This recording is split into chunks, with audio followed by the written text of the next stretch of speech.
5 écrans PC au banc d'essai, de moins de 100 à plus de 600 €. Je te le dis direct, le numéro 1 affiche des specs de malade mental pour moins de 150 balles. J'ai d'abord cru à une erreur d'étiquetage. Dalle, fréquence de rafraîchissement, temps de réponse, on a absolument tout épluché. Et crois-moi, le prix ne fait pas toujours la performance.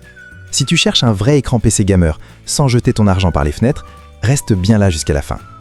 Le classement final bouscule pas mal d'idées reçues, surtout sur le matériel haut de gamme. Franchement, avant de sortir la carte bleue, garde ces 3 trucs en tête.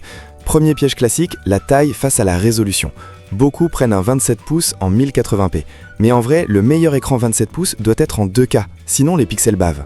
Deuxième truc, vouloir brancher ta PS5 sur écran PC en espérant du 120 Hz ne marche pas à tous les coups. Si le port HDMI est trop vieux, tu resteras bloqué à 60 Hz. Vérifie toujours la connectique. Enfin, petit rappel, en France, tu as une garantie légale de 2 ans obligatoire. D'ailleurs, petite précision transparente, les liens en description sont des liens affiliés. Ça ne change absolument rien au prix pour toi, mais ça aide la chaîne à continuer les tests. Voilà, c'est dit.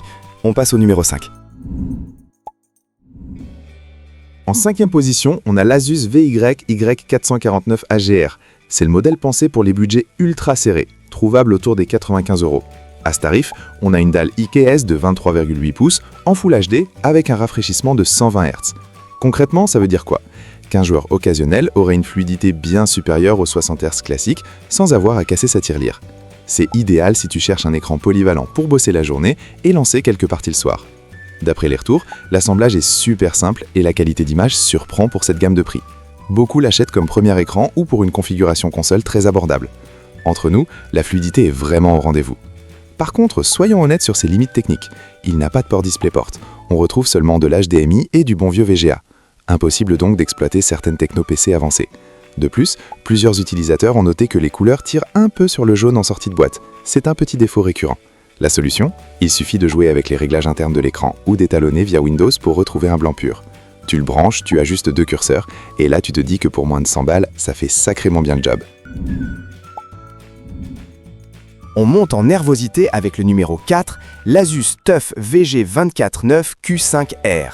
Là, on s'adresse aux joueurs compétitifs qui veulent de la vitesse pure, pour environ 120 €. Sa grande force, c'est sa dalle Fast IPS propulsée à 200 Hz avec un temps de réponse minuscule de 0,3 millisecondes.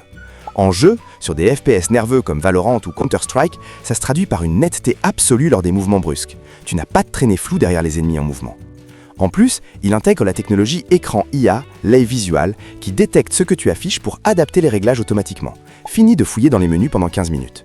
Un joueur l'a testé en passant d'un vieil écran 60 Hz à celui-ci, la différence de réactivité lui a donné l'impression de changer de PC. C'est le genre de matériel qui pardonne tes erreurs de visée. Mais attention à la partie audio. Il intègre bien des haut-parleurs, mais le rendu est vraiment médiocre, sans basse avec un son presque métallique. Ne compte pas dessus pour l'immersion. Si tu l'achètes, prévois impérativement un bon casque gaming ou de petites enceintes externes. Autre détail, son pied n'est réglable qu'en inclinaison, impossible de modifier sa hauteur. Une fois que tu l'as installé à la bonne hauteur avec des bouquins ou un bras de bureau, la qualité d'image rapide est une véritable gifle. Ensuite, on passe au numéro 3, le compromis de taille, l'AOC 27G4X ED, trouvable autour de 150 €. On bascule ici sur un format plus grand, de 27 pouces. Avec sa dalle Fast IPS à 180 Hz et 1 milliseconde de temps de réponse, c'est un écran PC gamer extrêmement populaire, cumulant près de 6000 avis. C'est simple, c'est la valeur refuge des joueurs. La colorimétrie et le contraste impressionnent direct. Les noirs sont bien profonds et l'immersion est top. Pour ceux qui ont un setup partagé console et PC, c'est un régal absolu. Un utilisateur l'a même offert à son ado et confirme qu'après 6 mois de gaming intensif, la fluidité est toujours aussi bluffante. Ce moniteur encaisse les sessions marathon sans broncher.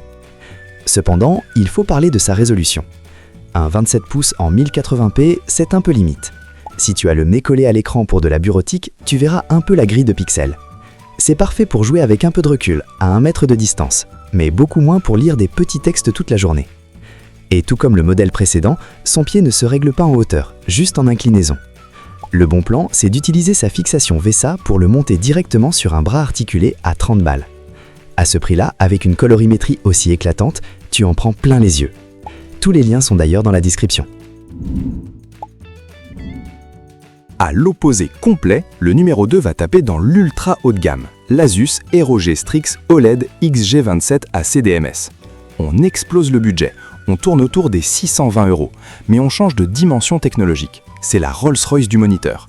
Dalle QD OLED en vraie résolution 2K, un rafraîchissement de 280 Hz et un temps de réponse délirant de 0,03 millisecondes. Concrètement, les noirs sont infinis, les couleurs explosent littéralement, et l'écran est plus rapide que tes propres réflexes. C'est bien simple. Un créateur qui est passé du LCD classique à ce monstre a eu l'impression de redécouvrir visuellement tous ces jeux. Le contraste est si violent que les scènes sombres prennent vie. La vraie nouveauté intelligente, c'est son capteur de proximité qui met l'écran en veille quand tu te lèves, pour éviter que la dalle OLED ne marque ou ne brûle avec le temps. Par contre, la technologie QD OLED a un défaut connu, l'aberration chromatique sur les textes. Autour des petites lettres noires sur fond blanc, tu peux percevoir de légères franges colorées. Si tu codes ou que tu rédiges pendant 8 heures par jour, ça peut fatiguer les yeux. C'est donc une machine à réserver à 100% pour le divertissement pur, le gaming immersif ou la vidéo. C'est un investissement, oui, mais quand tu lances une grosse partie dans le noir total là-dessus, tu prends une claque monumentale. Enfin, le numéro 1, la pépite absolue dont je te parlais au tout début, le KTC H27T7. Ce truc coûte à peine 150 €. Je répète, un écran 27 pouces en vraie résolution 2K avec une dalle Fast IPS à 180 Hz pour le prix d'un petit écran d'entrée de gamme. C'est un rapport qualité-prix ahurissant qui écrase la concurrence sur le marché. Plus de 3900 personnes ont déjà craqué et on comprend vite pourquoi. Avoir une définition 1440p à ce tarif-là, ça change tout. Ton espace de travail devient immense et en jeu, les textures sont d'une netteté clinique. L'immersion est folle, soutenue par une luminosité HDR 400 qui débouche très bien les zones sombres. Des acheteurs l'ont testé face à des modèles vendus le double du prix et n'en reviennent toujours pas de l'éclat des couleurs. Mais on va être très clair sur ce qui fâche. Pour maintenir ce prix agressif, la marque a fait des économies sur la boîte. Le seul câble fourni est un simple DisplayPort. Pas de câble HDMI 2.1 inclus. Donc si tu veux brancher ta console pour profiter du max des capacités, il faudra acheter un bon câble séparément. De plus, son pied demande un petit effort d'assemblage car les vis sont très courtes. Mais une fois monté et allumé sur ton déro, c'est le braquage de l'année. C'est ce modèle KTC dont je te parlais au début. Imbattable. Pour résumer, la performance pure sans limite de budget, c'est l'OLED Asus. La vitesse e-sport, c'est le TUF. Et le monstre intouchable du rapport qualité-prix, c'est clairement le KTC. Les liens sont juste en dessous pour vérifier les prix du moment. Si cette vidéo t'a aidé, lâche un pouce, ça fait super plaisir.